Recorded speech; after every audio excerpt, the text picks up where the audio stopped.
I will try to share what I have learned, and this was actually a new thing for me.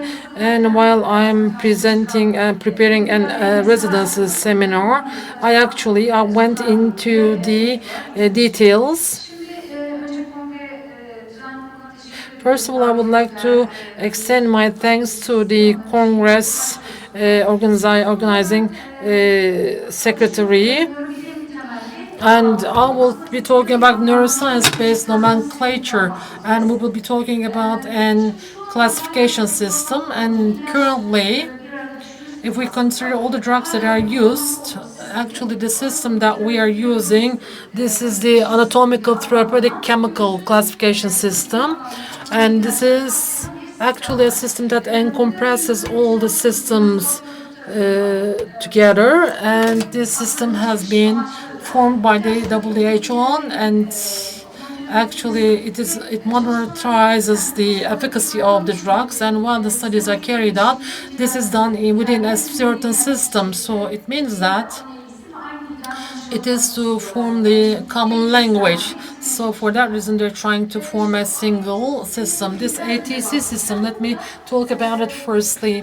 And all pharmaceuticals are within a hierarchical manner. They are just listed in hierarchical manner, and afterwards they are divided into certain classifications. In the first part, this is systematically in whichever system it is named accordingly. And here I would like to give sertraline as a number. So there is a letter at the beginning. It is N, for example, here, and it is related with the nervous system. So it starts with N, and every drug has got a 7-digit code. And secondly, in the second division or separation, this is related to the indication based. Second division has been made, and here these are the central nervous system drugs. These are named as psycholeptics and psychoanaleptics. So I will also give you the diagram too. These psycholeptics, actually they have got more sedatives. They have regulatory roles, and we have here the ones with sedative effects central and in the psychoanalytics they are antidepressants, psychostimulants, and anti-dementia drugs. And in the third division, it is related to combination of the structure of the molecule, the indications for their use, and the mode of action of the drug is taken into consideration. Though there's a classification likewise. Actually, all the systems within the body, the muscle skeleton system to the central nervous system, from respiratory system to gastrointestinal system, there is a kind of classification is done, and afterwards there comes along a second division takes place: anesthetic, analgesics, epileptics, anti-Parkinson drugs, psycholeptics, and psychoanaleptics, and now we have other nervous system drugs, because as there are new and there's a new drug, there is another group. Actually, here we are trying to access to sertraline. In the psychoanaleptics, we have antidepressant and psychostimulants, and then we have a combined group, and then we have anti-dementia drugs, and then there's also once again a classification, and once again we have in the last group how antidepressants are classified in themselves. We have non-selective monoamine reuptake inhibitors, selective serotonin reuptake inhibitors, non-selective monoamine reuptake inhibitors. So we're just trying to categorize each drug. So what we aim here is to make it more precise, and within the time, of course, these categories do not seem to be enough for us. So these are neuroscience based. After a while, these categories actually are not sufficient for us to define them. So in sertraline, as they are just it is just placed in SSRIs. So it is 06. It means that it is within the antidepressants, and AB it's in the selective ones, and so on. So within the history, we see that chlorpromazine, when it is what emerged for psychosis, we didn't know how it would impact, but within time, the efficacy mechanisms start, and later the efficacy systems started change, and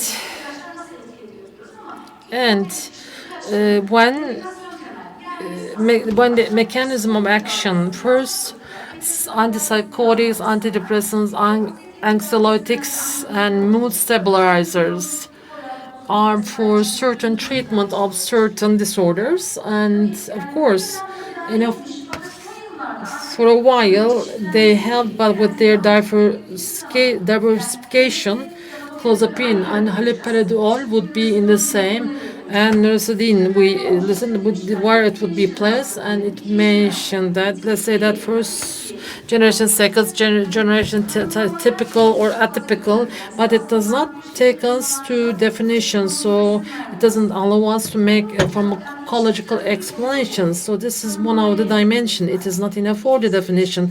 The second thing is we're using a drug with antidepressants, but these also used as the antidepressants, and we can use them for the obsessive compulsive disorders, and then for the bipolar depression as well, and type 2, and child psychiatry. And there are also indications, or we can also use the behavioral problems of the mental retarded children as well. At the end of the day, the antipsychotic term does not come or meet the terminology. There's a problem with the indication. So what do we see? We see, for example, so we tell our colleagues, you give the stimulants, but so we come across with certain questions, and we also get the questions from the families as well. So you give our children how where these drugs would make our children more active. So, and it is named as antidepressant, but it is very problematic to explain this to the related parties, and we want people to be literate about the drugs, and then you form a kind of antidepressant in the groups. So there are 6 groups, but we do not have any longer as the 6 groups, but 12 groups. So when you put it in the antidepressant group, you just miss something related to the mechanism of efficacy or mechanism of action for the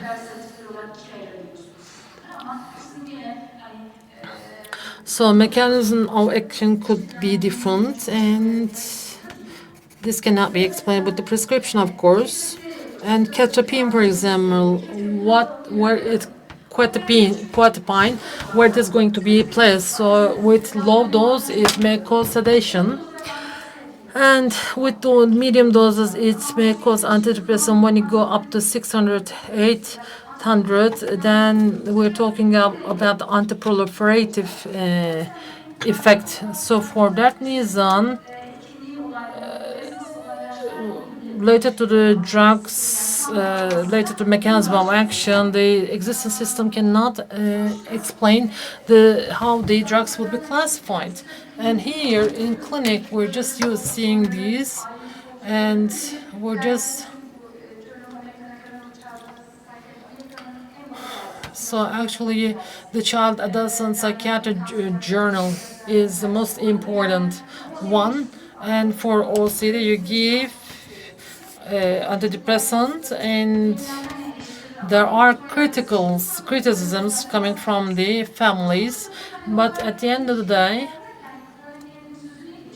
so they say that if you changes the law of life, and those who look only to look to the past or present are sure to miss the future.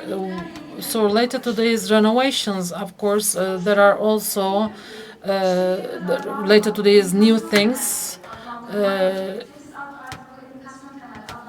They miss certain things. So among the methods that we use, there has started to be a kind of discrepancy, and especially among the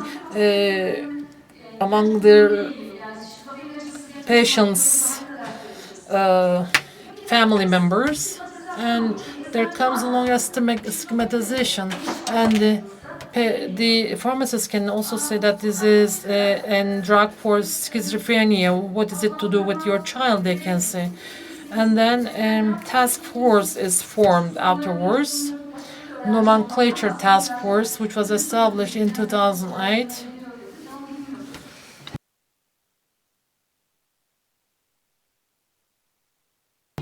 So in 2008, a nomenclature task force was established, and here whether we can go for a pharmacological naming and how it is possible that we can integrate into our clinical use. And during that time, in 2008, for the first time, many of the neuropsychopharmacology associations taking place, and the American College of Psychopharmacology, the Asian College of Neuropsychopharmacology, and the other ones come together and they start interpreting on this, and they consider how they can take away the disease, and they can categorize it.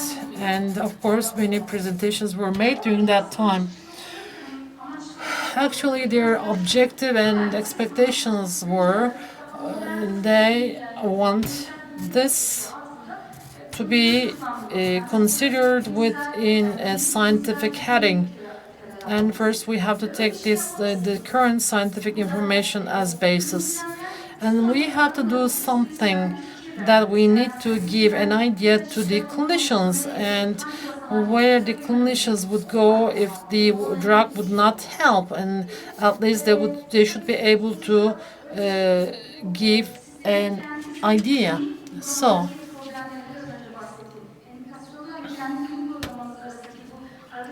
So, of course, there should not be any problem regarding this gap. And here, a new system is to be formed. So this is the main objective, and this is the main acting point. And as I mentioned, this story started in 2008, and within years, in our community, there are more prestigious journals. They started finding place, and as of 2016 until 2018, related to this subject, many editorials were published, and these editorials says that please start dealing with the subject in your articles. And if you're talking about a drug, you also have to write a kind of sentence related to the pharmacological status of this drug as well. So you see that we have Lancet, Biological Psychiatry, Psychopharmacology, Psychological Medicine, and here it is said that these journals say that yes, we have to have the articles like this. It means that this subject started finding a place in literature as well. So afterwards, within time, with 2021, actually many of the organizations, especially the psychiatry unions, actually Japan, Germany, Spain, Germany, we see that they support this subject, and related to having this classification were inspiring people, but they cannot make a kind of limitation, and they say that they are just supporting this. In time, they started being having a place in the textbooks, and they also inform this in their editorials or in the for the forwards, and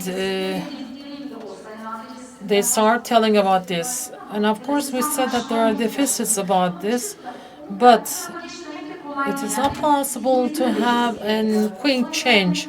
And they started telling about this in the prefaces.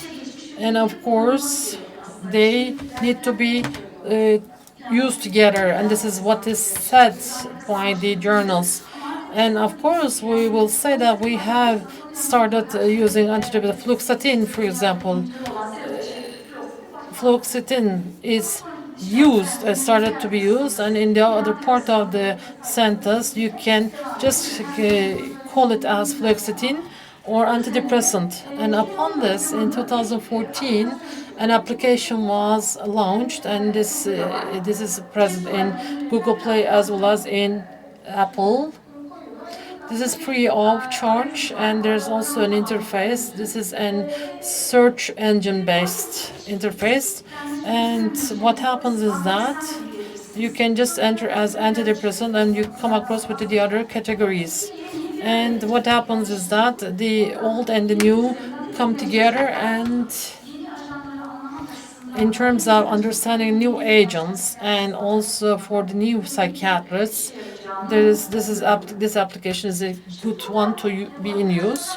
And now I would like to talk about these applications. There are two things. When you talk about two drugs, one of them is called the pharmacological field, whether this is a neurotransmitter, a molecule, or whether it involves an system or related to the same agent. Again, there's also information about the mechanism of action, whether this is a receptor inhibitor or it is an enzyme inhibitor related to mechanism of action. What does it do with it? So you're talking about this. What is the efficacy?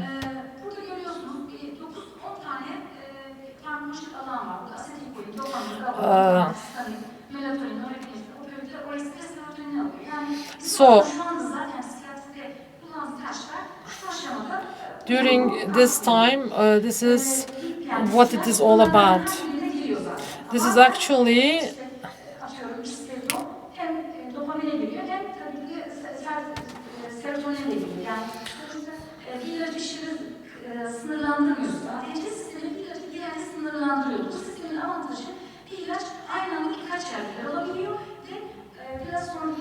so I will be showing the mode of action as well.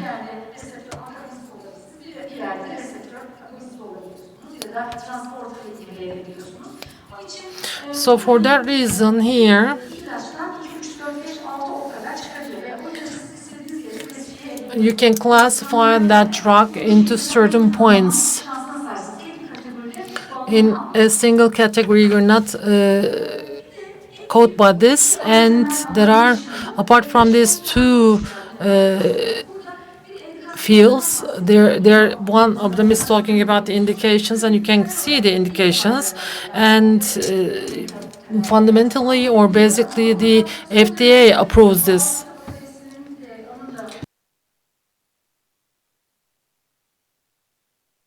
So the second point is that related to the adverse effects, and there are practical notes and the drug and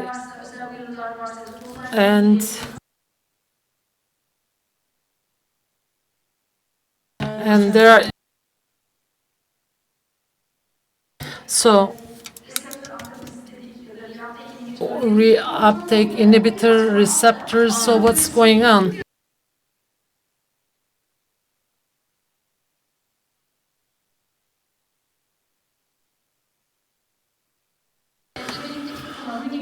And related to the safety usage in the pregnancy. So there are 5 pregnancies, and they don't take this. As a result,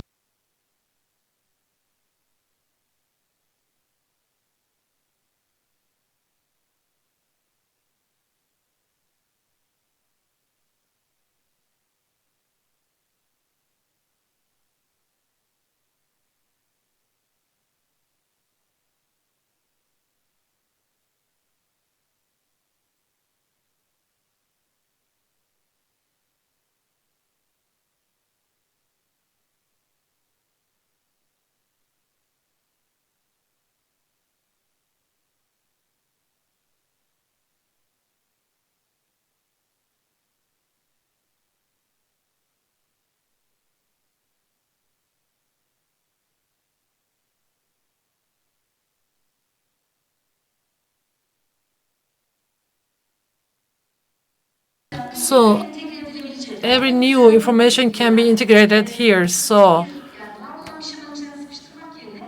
instead of just squeezing into it, we have started using forming our R schemes. So you can download this from its own website, and this is the interface actually, how you can see. So there's an search engine motor. You can also look for in it, or you can look for it with the commercial name, and you can also look for with the mode of action. You can look into the indications. So we have mentioned that even though you look into it as indication, we cannot. For risperidone, there will be different indications, of course, and it takes the old terminology, and there's also the pregnancy part. When you go into it, and there we see the drugs, and you see the efficacy, and for example, the diagnosis, major depression, for example.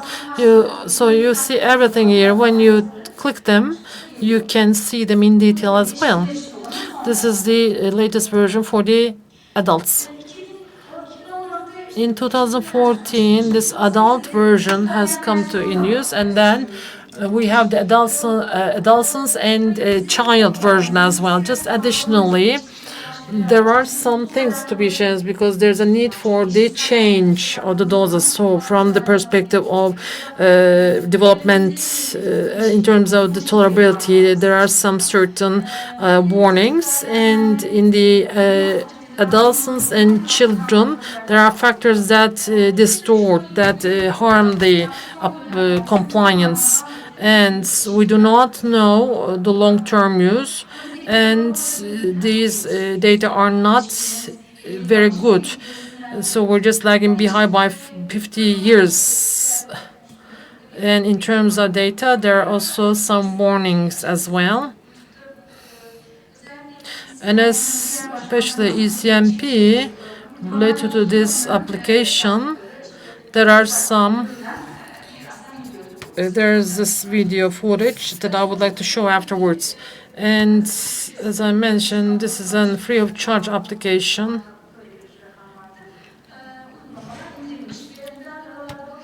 And here, sometimes it may not operate very well, but most of the time it functions. And this is a child psychiatry version. As I mentioned, this is not much different than the other one. And the generic name, mode of action, and the action of mechanism of action, and the neurobiology, with which mechanism it helps, it functions. And this is from the 2023 update. And after years, in 2014, now in 2022, so it was the action point related to the families and patients. There were problems, and here it is said that you can access to good information. So there are many information when you go into the Google as the parents and as the children. There's a problem of safety. This is in English, French, Spanish, Chinese. There are certain versions without Turkish, unfortunately. So in the long term, in terms of physician and patient relation, this is good to use. So what happens is that in order to reduce stigmatization and to avoid misunderstanding, we are trying our best. Of course, these two things that I have written are taken from the articles, and in our daily practice, if an adolescent has got an behavioral disorder, we would prescribe risperidone, but there would be psychiatric disorders and schizophrenia disorders. So we can say that this is actually given for the it is for the impulse control.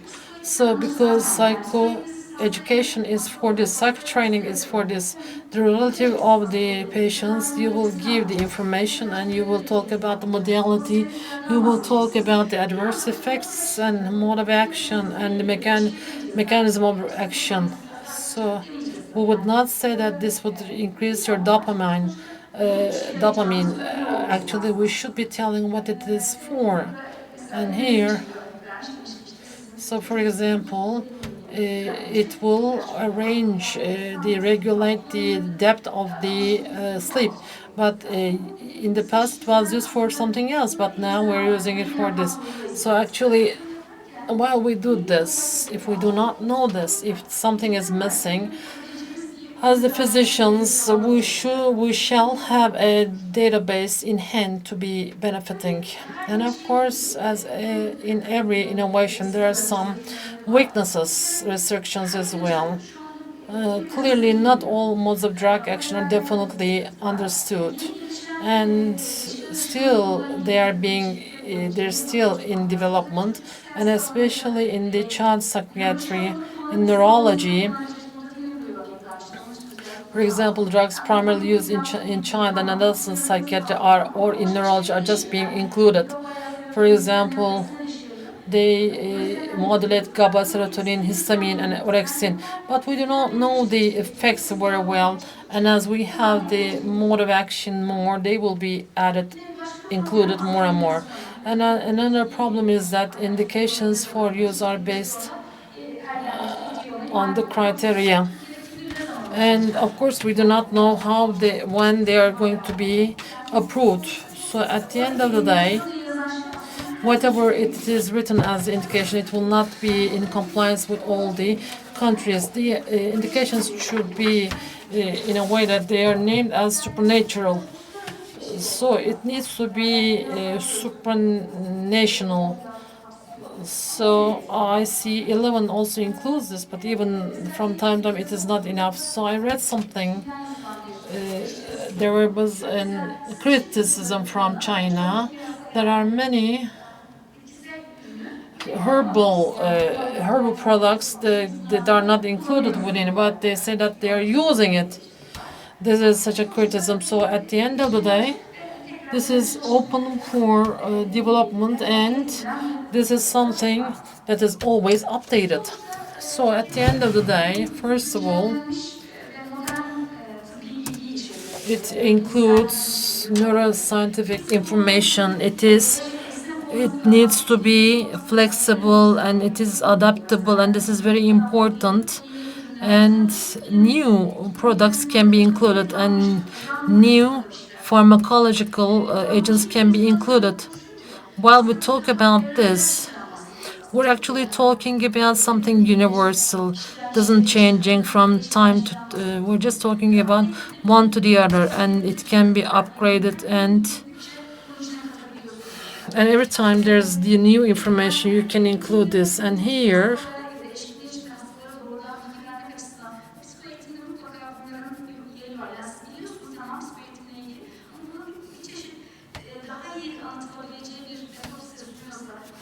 and here, if there are new neurobiologic information, this is said so. So what we tell is that psycho training is provided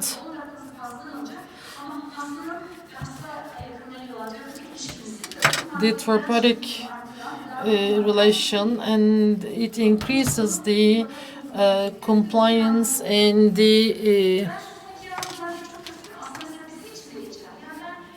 compliance to the drug use, and it is not for only juniors.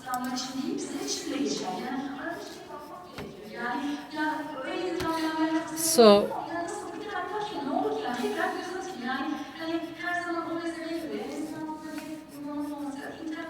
it is always good that to have something in underhand. So it is not.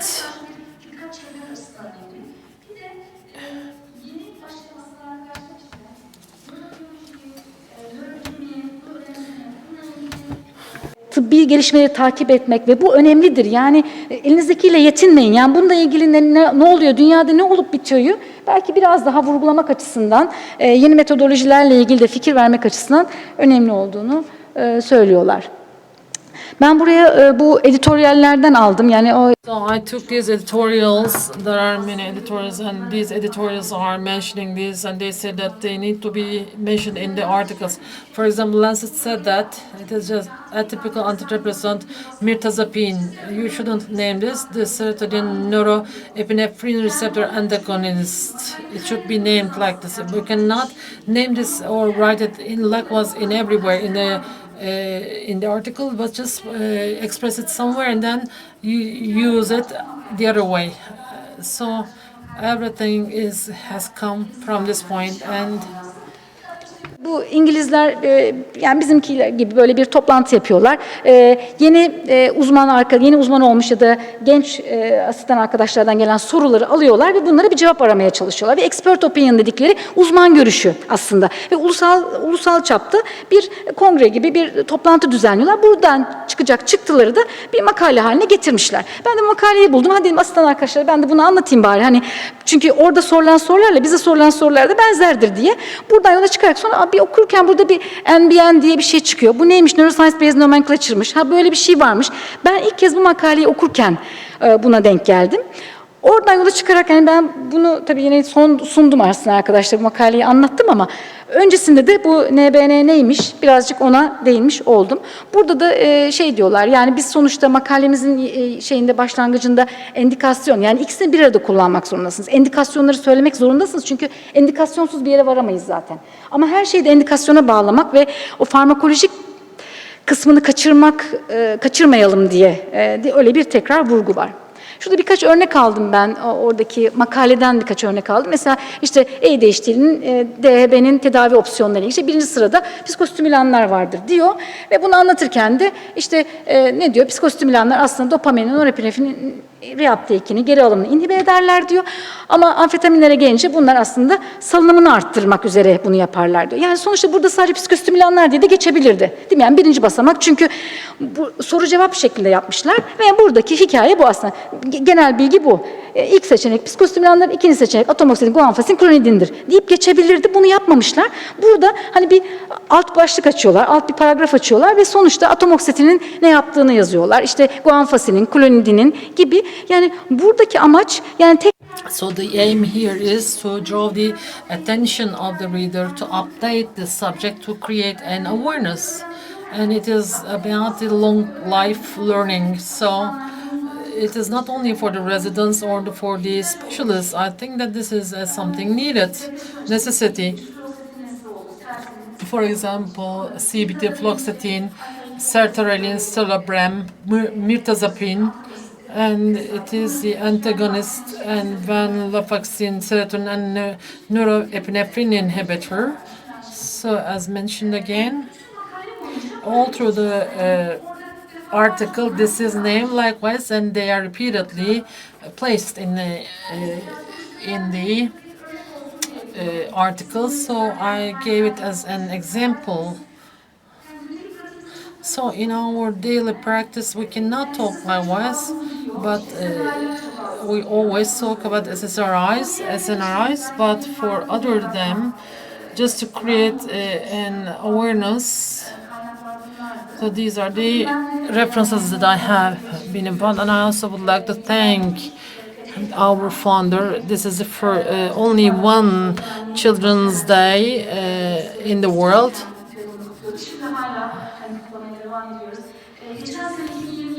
In 2022, I would like to mention Ms. Füsun from the association, from the union.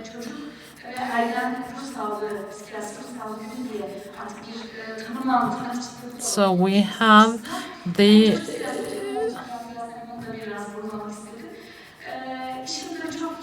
and of course this is a good part of it, and of course we have deaths in the world and the children's mortality, and I hope that we shall continue without having any deaths.